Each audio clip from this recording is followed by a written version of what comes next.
This podcast is sponsored by nobody. Hey dudes, this is Saratoga Valentine, MJ in the 90s Spider-Man cartoon, and you're listening to Tommy Throwback Kovac on Splat from the Past. Tommy's a free spirit who wants to know about your career and your belly button. You've been warned. Later, Tiger. Hey dudes, welcome to Splat from the Past, the only 80s themed horror sci-fi show where things can get totally radical. Now today, I will be welcoming Rebecca Forstadt. Rebecca, she's primarily known these days for doing anime. I'm not much of an anime guy, but in 1984, she played the nerdy Karen in the 1984 teen sex comedy mud wrestling classic Mugsy's Girls. I grew up on USA Up All Night watching that movie, and I'm sure it was on HBO years before that. She's also guest starred on St. Elsewhere, L.A. Law. She was in a movie called Round Numbers, and she's done a lot of anime stuff. Swiss Family Robinson anime, Monster of Frankenstein, Robotech. That's got a huge cult following. And she's done all of that, and we're going to talk about all of that today. She seems very nice, very friendly in Messenger, and I can't wait. Chris Mayek interviewed her a year ago, and I did not see that interview until 2 weeks ago, and I was like, oh shit, I forgot about her. I have to reach out to her, and so I did. So, here is my interview with Rebecca Forstadt. Hello. Hey, Rebecca, welcome to the show. How are you today? I am great. How about you? I am just spectacular. Thank you for taking the time today. This is wonderful. Oh, yeah, I'm excited. Awesome. So, going back in time, did you gravitate toward acting early on in your childhood? Pretty much from high school. I, studied a lot of acting in high school and college, and then I ended up working at Knott's Berry Farm for 3 years doing melodramas. Right. So I was living out in Orange County for a little while, and then came to LA in the mid-'70s to pursue a career as an actor. Yeah. How was that experience at Knott's Berry Farm? Oh, it was so much fun. It's probably the most fun job I ever had. We would do 6 shows a day sometimes, and I would play the heroine that was, kind of like tied to the railroad tracks. Every once in a while I played the villainess, which was kind of crazy because I have a voice like, an 8-year-old. Yeah. And, but it was so much fun. There were some great people that came out of it. Steve Martin used to work there, and Dean Jones, and right. I worked with Lauren Tweez, who ended up going on the Love Boat. Yeah. So it was really fun. I loved it. Yeah, what was Lauren Tweez like? She was sweet. I really liked her a lot. We were good friends. And then she ended up getting I think it was like an iced tea commercial, and they picked her up and she went on the Love Boat, and she was doing really well on there for a while. Yeah, and she was also in a horror movie called Eyes of a Stranger. Oh, really? Yeah, it was kind of a Play Misty for Me type of horror movie. She was like a radio host. Oh, okay. Yeah, she did pretty good for herself for a little while, and yeah, that's so cool. Yeah, so you became a on-set wardrobe assistant. How did that come about? Well, what happened was I was taking acting classes at Lee Strasberg on Hollywood Boulevard. It was on Hollywood Boulevard at the time. Mm-hmm. And I met somebody in the parking lot who was like a producer. Mm-hmm. And he invited me to go to lunch in Beverly Hills, and I'm sort of like a food slut, so I went ahead with it. But anyway, he got me on a film that was, it was the story of Brigham Young as the wardrobe person, and I was like the only wardrobe person on this show that had like zillions of extras, and it was all period, and I was the only one doing the costumes on it, and every scene was a different day. Yeah. And so from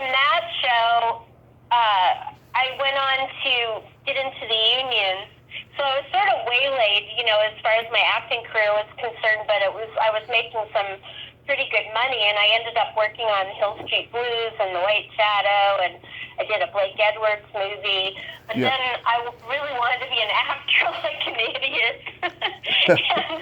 and quit, even though, I was making really good money working at studios and stuff. But because I had worked on Hill Street Blues and The White Shadow, I ended up, I had to quit doing what I was doing, but then I ended up getting my SAG cards on Hill Street Blues and St. Elsewhere. Right. Because I sent them all my, theater reviews and things like that. And so they let me do, one-lines on there, and that got me into SAG, which was great. Yeah, wow. That Blake Edwards movie was S.O.B.? Yes, yeah, that was fun. That was an amazing show with just every movie star you could ever think of, just was in that film. And I got to, hold Julie Andrews' coat and all kinds of fun stuff like that. So, yeah, it was a lot of fun. We worked in Malibu a lot on that one. You got to be on set when she was showing her tits? No, actually, that day they had a restricted set, and so I was sort of like an assistant wardrobe person on there, so I didn't work that particular day. Oh, okay. Yeah, that was a little bit of a shock, but she was much more feisty than a lot of people think of her as, but she was really sweet. But both of them were really sweet. Yeah, I did a tribute to Blake Edwards last year with his daughter. She came on and we talked about his whole career in a long length of time. It was great, Was that Jennifer? Jennifer, yeah. Oh, yeah, she was in that movie too. Yeah, it was great. Yeah, she's great. She is great. Yeah, that's so awesome. So when you worked on Hill Street Blues, I heard that everybody on that set didn't get along. Is that true? No, I don't remember that. I only worked really the first season of that one, and everybody seemed to like each other fine, that I remember. I mean, we had a really good time on it. We worked a lot downtown in what was known as Shitter's Alley. So it was kind of stinky, but it was a lot of work, but we had a good time on it. Yeah. I definitely did. The only problem is I wanted to be an actor, and that was crazy, but I had studied it a lot, and I had done a lot of theater in LA after I quit.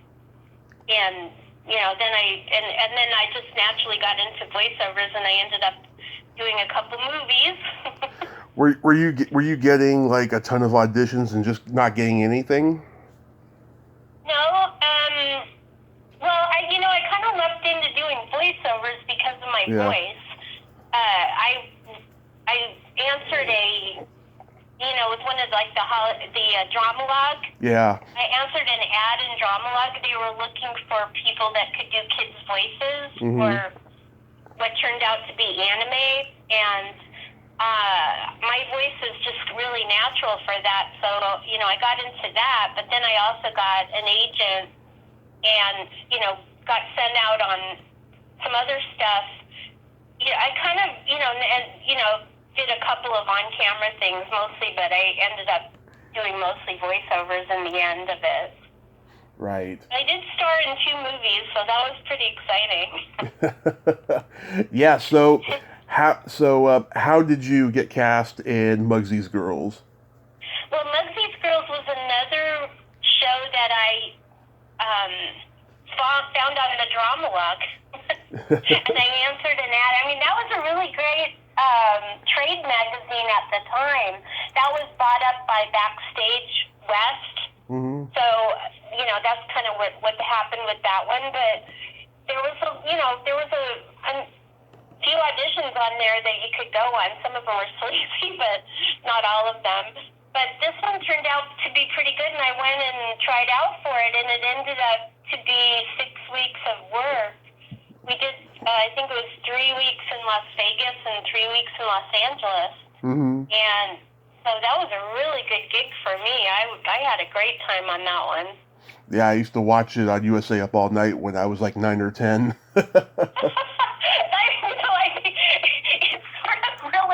obscure now, so it's exciting to know that somebody's seen it. I mean, it wasn't the greatest movie of all time at all, but, you know, it was a lot of fun, especially working with Ruth Gordon, who is an amazing actor, and Laura Branigan, who was very sweet also. I enjoyed working with her. Yeah, it was so bizarre that Laura Branigan was cast, you know, as the young lead in the movie, because she was just about to hit as a singer, but I just thought that was so bizarre. Yeah, well, she had already hit as a singer, I think, with Gloria and some other stuff, and yeah, I was sort of amazed at that too, but I think she just, you know, at that time, a lot of singers kind of wanted to try their hands at acting. Of course. And so she did, and it was kind of a funny movie to do that in, but, you know, I don't know, I know that you had mentioned that you had interviewed Mark Maron, who was in The Globe. No, I did not interview Mark Maron. I was influenced by him. Oh, you were influenced. Okay, well, anyway, you know, that TV series was so similar to Mugsy's Girls because we worked with those women, you know, women of wrestling people. So that was, you know, it was kind of funny to watch that series. I was going like, hey, this is what I was doing. Yeah. I know, I would have given you a part on there. Yeah, like, you know, whipped cream wrestling and mud wrestling. That was really big during that time. Yeah, Ruth Gordon, at the end of her career, she did a lot of goofy movies like this. She did a movie with Gary Coleman called Jimmy the Kid, where she was a Ma Barker type. She played the town sheriff in Voyage of the Rock Aliens. And, oh my God, I didn't even know about those. Yeah, she was doing a lot of goofy movies, like right at the end of her career. I don't know why. I think she just wanted to show people how funny she could be, you know. And when she did Every Which Way But Loose and Any Which Way You Can, Clint Eastwood, that was when, you know, her comedy chops were fully formed. Even though Harold and Maude was kind of a comedy, it was kind of a dramedy. Yeah, that was her. You know, that really made her. I mean, she had done million things before, and she was a, you know, excellent screenwriter and everything along with her husband, but yeah, Harold and Maude was like a classic. It still is. Became a classic. Yeah, that's a great movie. How was working with Christy Summers? Oh, really? No, I said how was working with Christy Summers? Oh, how was her? Oh, I thought you said you worked with her. No. Well, she was great. She was sweet. You know, she was doing a lot of those kind of girly movies, but she just herself she was one of the sweetest people. I enjoyed working with her a lot. Yeah, no, she's a dream guest to have and stuff, but she's never on Facebook. She's gone off the grid, so. Yeah, that's too bad. Well, a lot of people have from that show. I don't even know what happened to them, other than like Eddie Deason, who still does voiceovers. I know, played my boyfriend in there. Yeah, he friended me on Facebook a couple weeks ago, and he's just been posting one hilarious, inappropriate joke and meme after another. Oh, really? Yeah. Check it out. Yeah. Yeah, he was a lot of fun. He ended up doing Grease, too, which is a really great show. Grease, 1941, Zapped. He's done a lot of great movies. Yeah, well, he has that really unusual voice, too. Yeah, I know people think that's a character he's playing, but no, that's really him. Yeah, no, it's true. He's really like that. Yeah, it's really funny. that old Jewish man, that older Jewish man that's in the movie, Ben Cronin. I reached out to him around Christmas time of 2017, and then 4 months later, I found out he died like a week later. Yeah, that was sad. He was a really nice guy too. He kind of became sort of a buddy there for a while.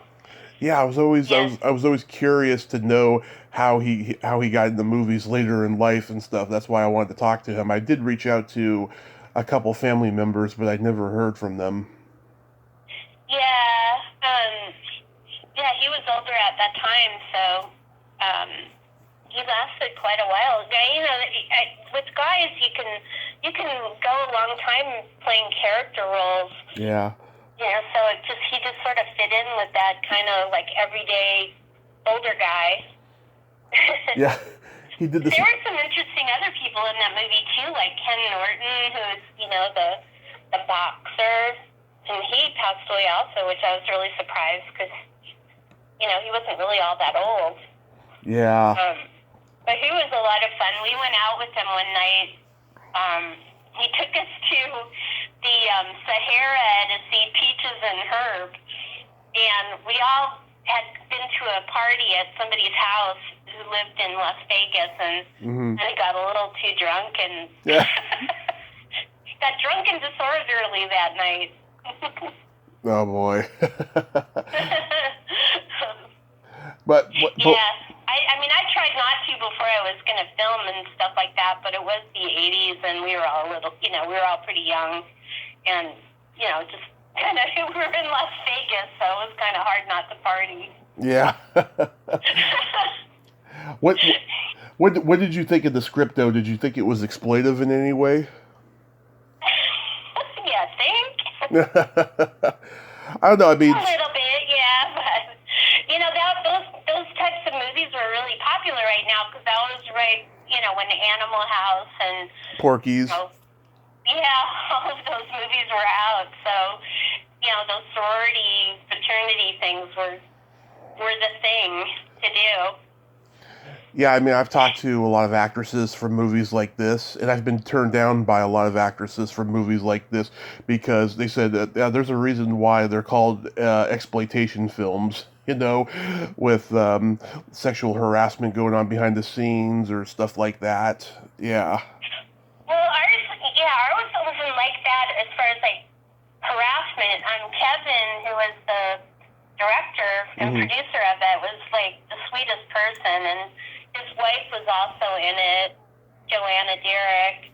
Oh, yeah. And, yeah, I mean, it was kind of like, we became kind of a little family. It was sort of hard to leave it. Yeah, it was also his dad's last movie, too. Right, yeah, he did a lot of, you know, like cowboy movies, things like that. And he was a child actor also. Right. That's so awesome. Yeah. You have that. I love that scene where you're stuffing the bra, and you have that hilarious line, "Look out, boys! Here comes trouble." Yeah. That was so much fun. That was like a blow-up bra that somebody found. I don't know where they found it, but yeah, it actually blew up like a balloon. Yeah. and then she pops it with a roach, you know, or she was smoking pot. Yeah. There's that scene where you're getting the vitamin D shot in the butt. I was like, what the fuck is that? That was a thing there. People were, you know, they used to do that to get energy, I guess, like vitamin, I don't know, what is it, B12 or something like that. Yeah. It was sort of a trendy, you know, supplement type of thing that people were into. Yeah, and you get kidnapped, too, in the movie. Yeah, I mean, you know, I didn't do the mud wrestling. Ruth did it for me. And she had a stand-in who was pretty funny. So, I mean, obviously she didn't do it herself because, you know, at the time it was really funny to watch her work because she was 89, I think, at the time.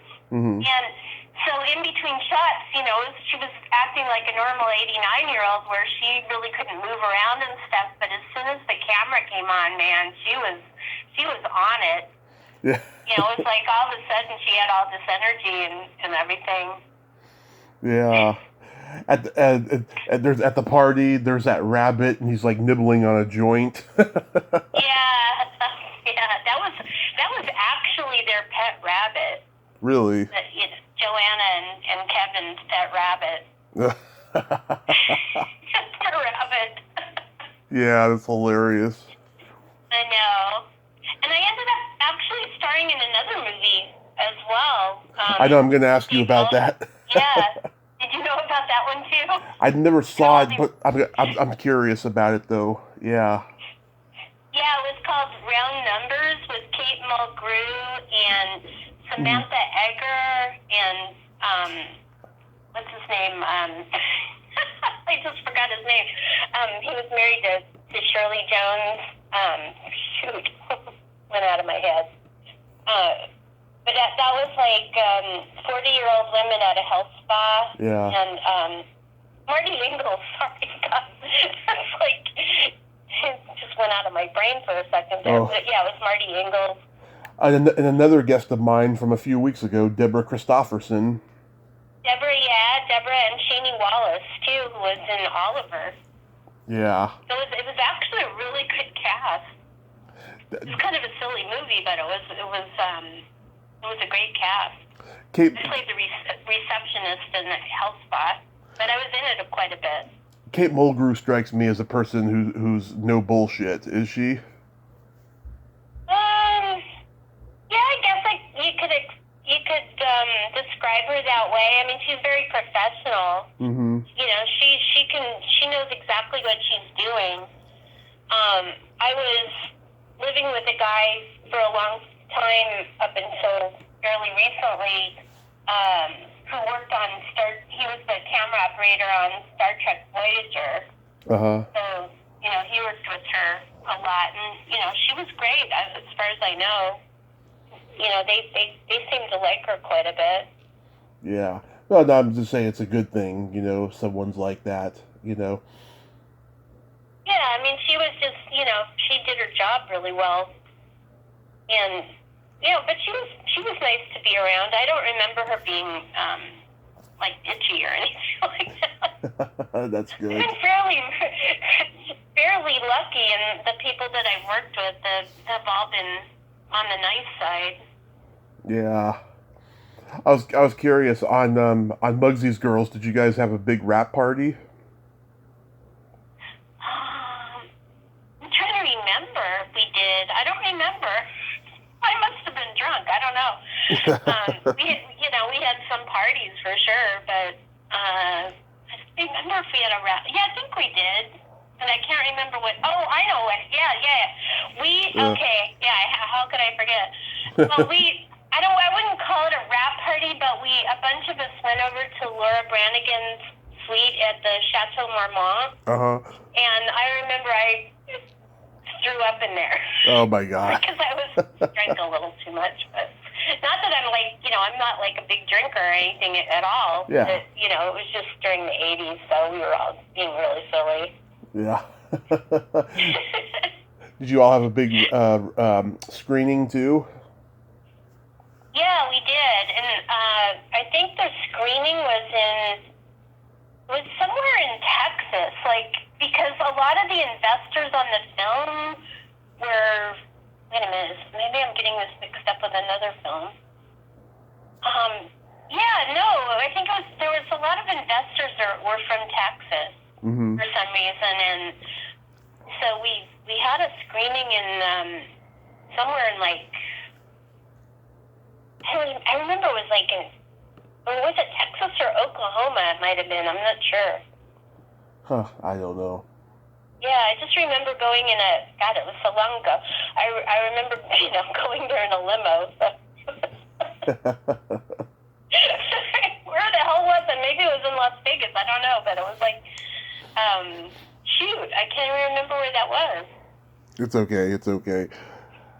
So, working on St. Elsewhere, I mean, to me, that was like one of the best ensemble casts of any show in the 80s. That was an overall good experience? On St. Elsewhere? Yeah.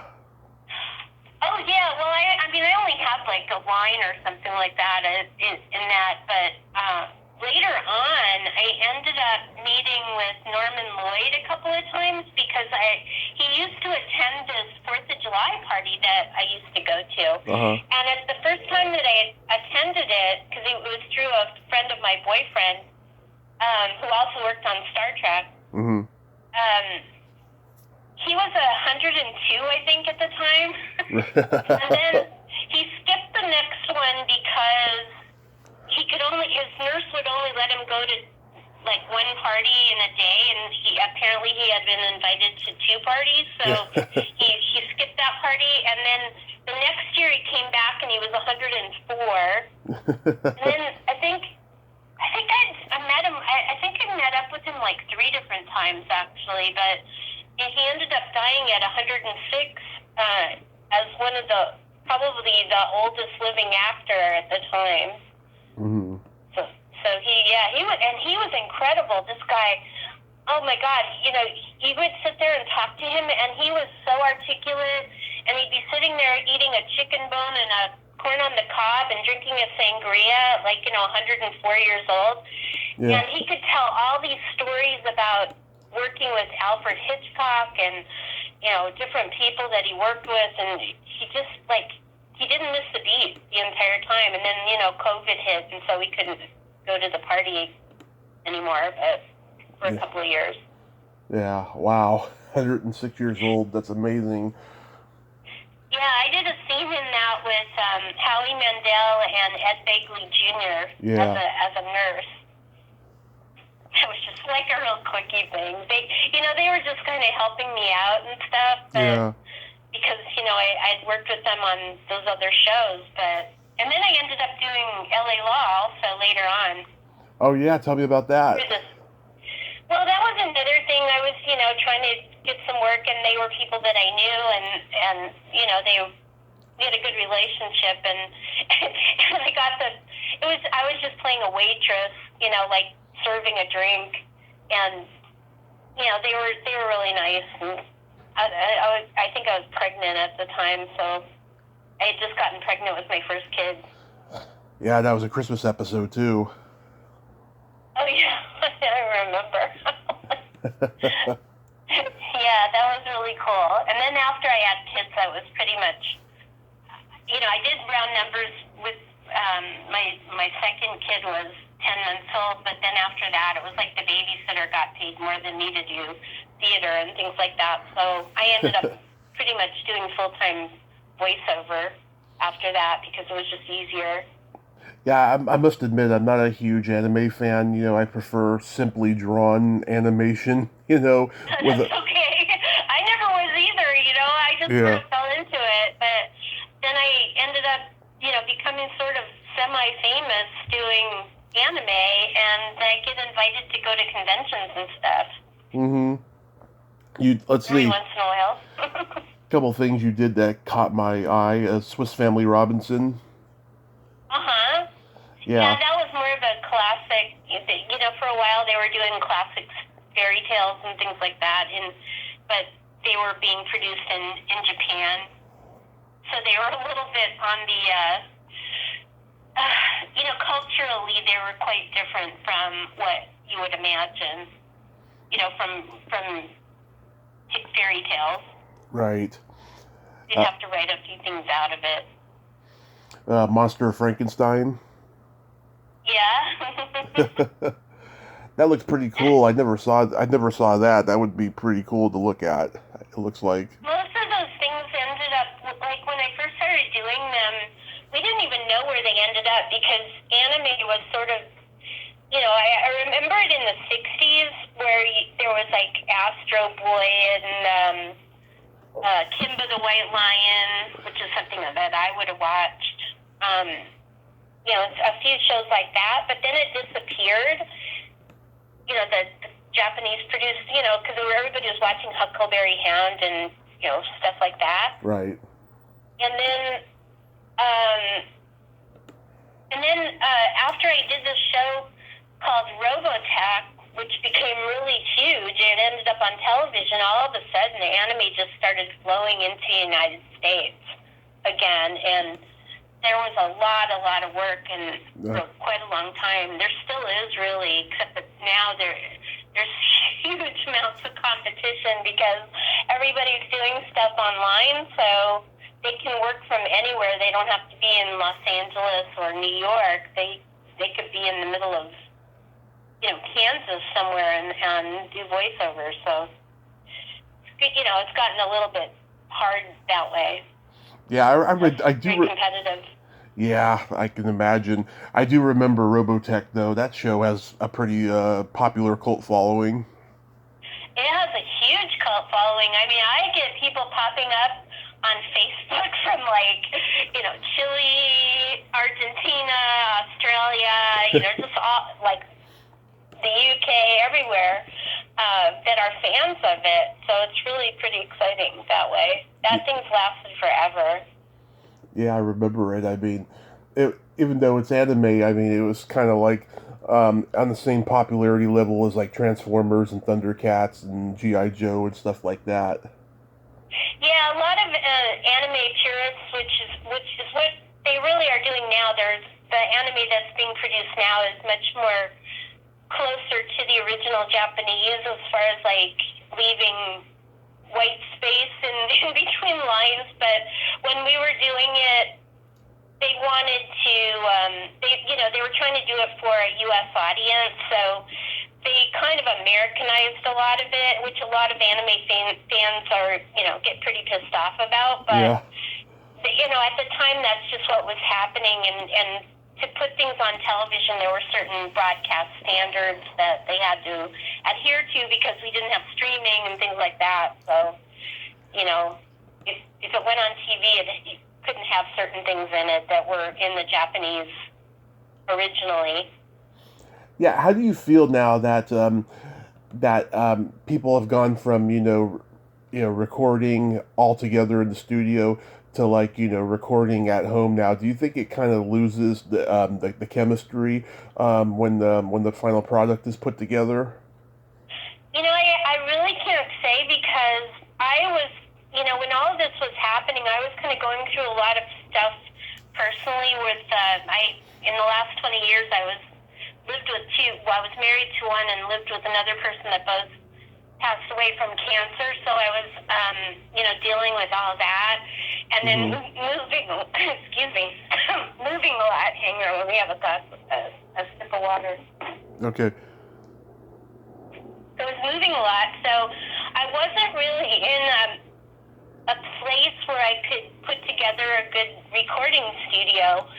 I just moved into another place about a year ago, and I have a kind of a booth in my closet, but I've only used it on a couple of little things. So yeah, it's really difficult for a lot of actors because we grew up where we didn't have to be an engineer for one thing. Yeah. And so there's a whole technical thing that goes on with that, and I'm pretty techy, but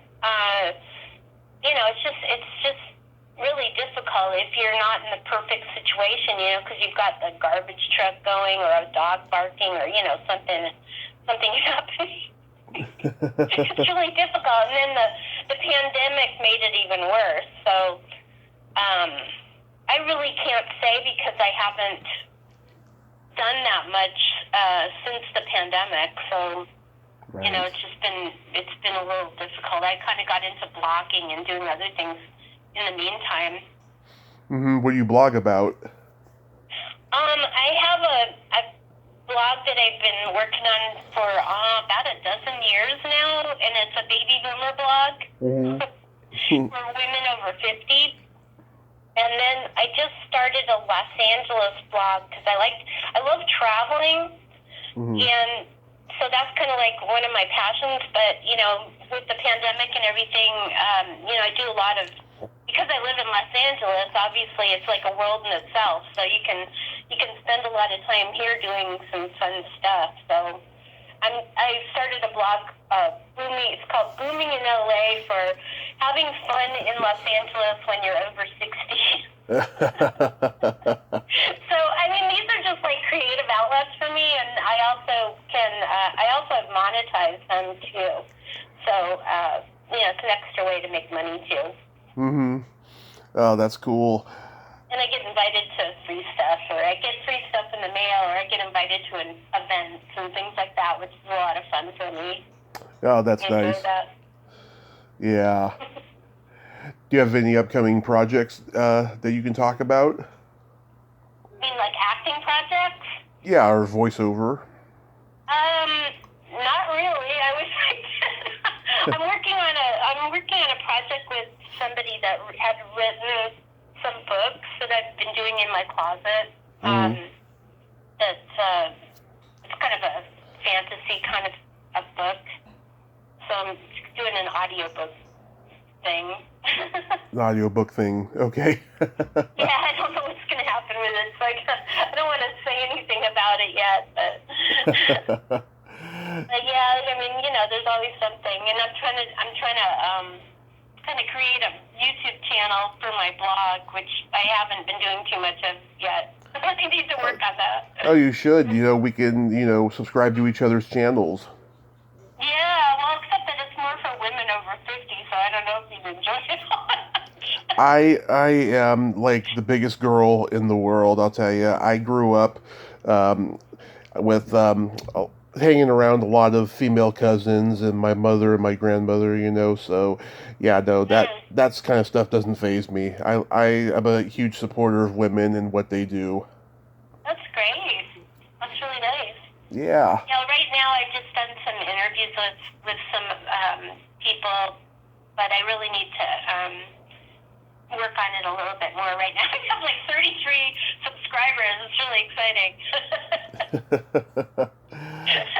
I'll be 34. Don't worry. Yeah, I did have a podcast for a while too. Really? That I did with a friend of mine called Two Boomer Broads, and we interviewed all kinds of people. We did like 90, almost 100 episodes of it, and then she moved, and it was hard to schedule stuff. It's hard when you're working with somebody else to schedule things, and yeah. Yeah, at the time we didn't do it remotely because of technical issues. So it's called Two... Which we could do now easily on Zoom, but we didn't then. Oh, yeah. It's Two Boomer Broads, you said? Yeah, but it's kind of disappeared off the face of the planet because I think you can still find some of them on things like Stitcher and things like that, but I think iTunes, some of them dropped off. I'm not sure why, but... Yeah, I interviewed this one voiceover actor several months ago. She's got a podcast with another guy. Do you know Katie Lee? Oh yeah. Yeah. I actually know who she was doing it with, Will Ryan, but unfortunately he just passed away too. Oh, that's sad. Yeah, he worked on a show that my boyfriend was shooting. It was called Bissell and Schuster. It was like these 1930s style little vignettes, kind of like the sort of like the Abbott and Costello, sort of similar. And he was adorable in it. But yeah, that was really sad. I was really upset when I heard that. Yeah. Yeah, he was a really good friend of hers. And I've worked with Katie several times. Yeah, I've talked to her. I've talked to her cousin Cheryl Chase. They both have the same, just childlike spirit, Right. Yeah. No, I did work with her too at Saban before she got Rugrats. I tried out for Rugrats actually, and The Simpsons. Unfortunately, didn't get them, but that would have been some nice gigs. Did you audition to be Lisa? Yeah, I tried out for Lisa. Not Bart, because my voice is more girly. Yeah. Yeah. Oh, I wish though. That would have been great. Oh, that's awesome though. At least you got to audition. Yeah.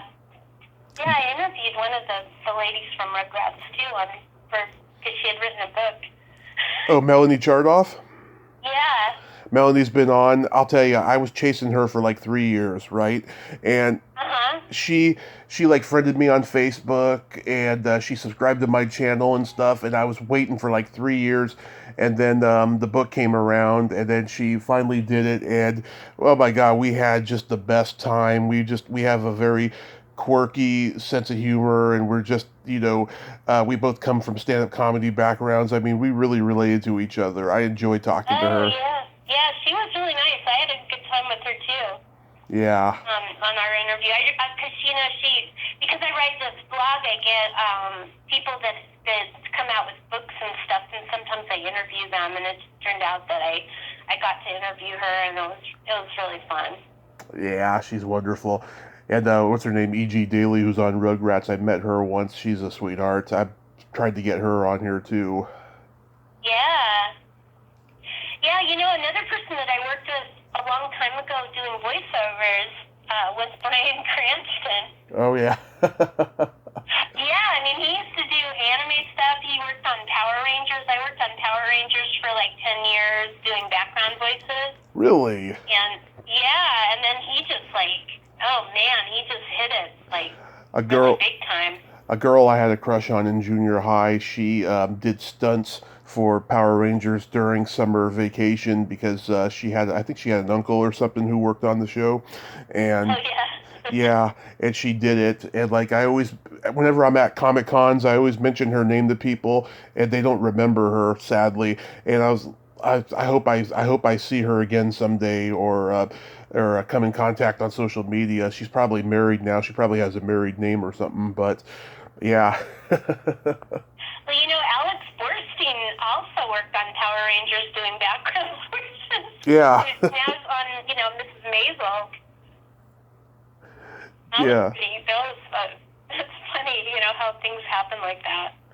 Yeah. Do you like doing the Comic Cons? I love doing conventions. Yeah, I do. I like to travel, so if I get like a free trip out of it, and then I do my thing, which is usually pretty easy, and then I get to go out and explore. That's like fabulous for me. I love it. I just I got to do a smaller convention in Florida right at the end of last year, which was really neat, and one in San Diego. But that was great. I got to go visit my aunt who lives in Pompano Beach, so I stayed a couple extra days, and those things are great. Right now it's a little scary because of the Omicron thing, but yeah, I'm always open for those. Yeah. To get on the convention circuit, some of these people have convention agents and stuff, and I guess I need to get one. I don't know. What's the craziest thing anyone's ever asked you to sign for an autograph? Oh man, craziest. I mean, people ask me to autograph all kinds of stuff. Like, now it's gotten to where the conventions are. Now you're selling your autograph. So Yep. It used to be that people would just bring stuff. Like, it'd be a T-shirt, or somebody'd want to get to sign their back, or Yeah. That's oddball little things like that, which was fine. But now it's like, now you gotta charge for it, which is a little awkward as far as I'm concerned. But it's the way it is right now. It was either they paid you to go, or you sign autographs, and I guess it's kind of turned into that now. It's turned into that capitalist venture. It started with athletes charging for autographs back in the 90s. That's where they got the idea from.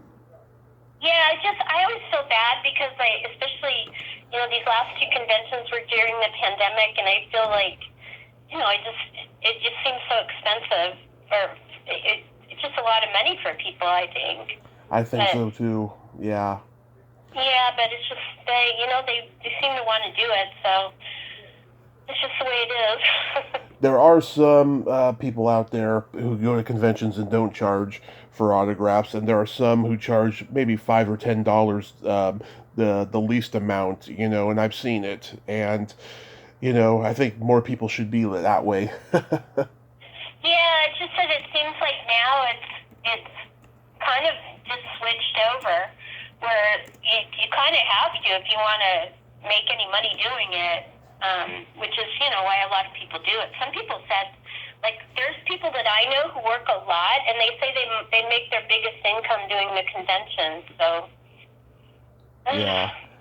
Plus, too many millionaires are playing on conventions too, and and a lot of them don't want to pay people to be there and stuff too. That's another problem that there is, But we could be here till next week talking about that. Yeah, but then on the other hand, like, the two conventions that I did were smaller ones, but I was sort of glad because, with the pandemic and everything, you don't want, like, a huge amount of people all over you. So, and that was right before the Omicron thing came out, so... Yeah. And those conventions didn't have big budgets, so but they were really nice. They were, everybody was really friendly. We had a really good time, and so those can be really nice too. Yeah, Other than those big mega conventions, which are, they can be pretty overwhelming sometimes. Yeah, when you were talking about the signing of someone's back, yeah, I get that a lot. People are always saying that they sign body parts, and I think that is So, weird. I think I've done that before, yeah. Yeah, that is so weird. I don't know what they're thinking with that, I don't want my body parts signed. I just want, my poster, my 8x10 signed, Well, right, it's going to wash off. Exactly. Yeah, I mean, there are some in the world of horror. There are some people, specifically the scream queens who are naked on screen. They have no problem signing body parts. But then there's a lot of scream queens who were stalked by fans back in the '80s, and they just do not want to go down that rabbit hole. No. Plus, you don't want to really be signing anybody's body right now. No, not at all. Not without, gloves and a mask and everything else. Yeah. So we gotta play my secret silly game. This is a series of silly slumber party questions. No win or lose, just pure fun. And Okay. how the game works is I ask you the question, you answer it, and then you ask me the exact same question and I answer it. And feel free to comment on answers. Okay, I'll try. Rebecca, are you ticklish?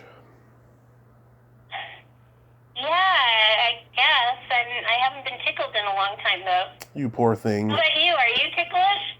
Yes, I've been known to hit people in the groin without warning. I'm so ticklish. Oh, my God. What's your favorite body part? It could be anything. My legs. I have great legs, I have to say. I mean, as you get older, like when I did Mugsy's Girls, I was probably in my best shape ever because I was doing all kinds of aerobics before that. But, Yeah. You get older, things get a little bit out of whack. But I still have great legs. Oh, What about you? What's your favorite one? I'm afraid to ask that. Oh, don't worry, I'm a gentleman. Okay. The belly button. Oh. Yeah. Why is that? I had a girlfriend when I was 6 years old. She had a cute little Audi, and she was the only girl in my class that was nice to me. And we got to have about a good year of having some good times together. And then I went to another school. We grew apart, and then we saw each other in junior high, and she got all fucked up on drugs eventually. And she was always the girl that got away. And so, whenever I see a belly button, I think of her. Aw, that's sweet. Yeah, I tried getting in touch with her on MySpace about 15 years ago, and by that point, she was just completely messed up from everything. So, yeah, that's sad there.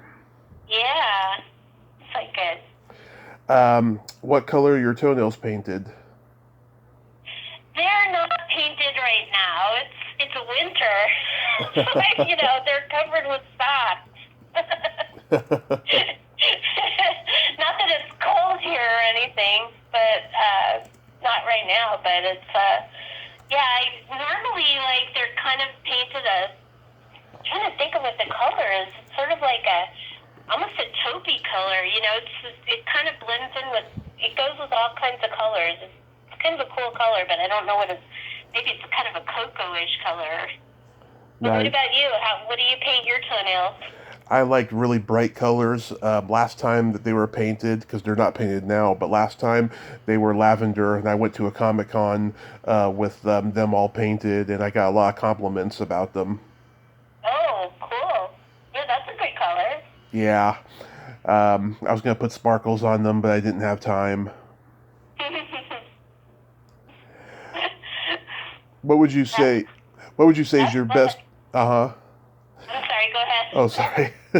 What would you say is your best personality trait? I think I would consider myself to be an optimist most of the time. I'm pretty laid back.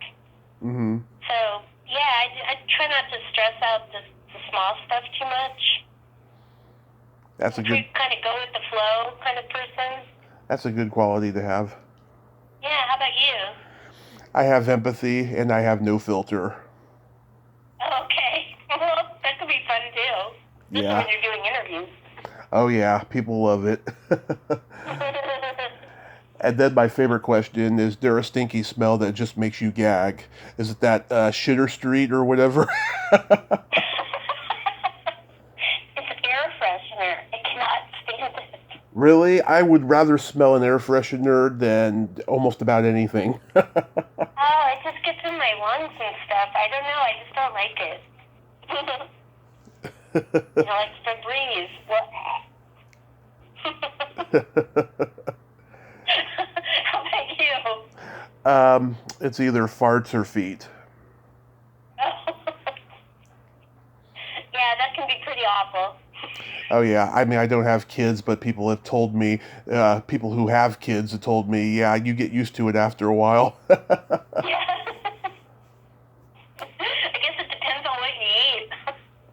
Oh, that's true. That's true. You know, pheromones, as they call it. Yeah. I have a joke for you. Okay. What do you call a boy that doesn't masturbate? I don't know. What do you call one? A liar. Okay. My mom likes that joke. She has two brothers and two sons. She's not fazed by that. No.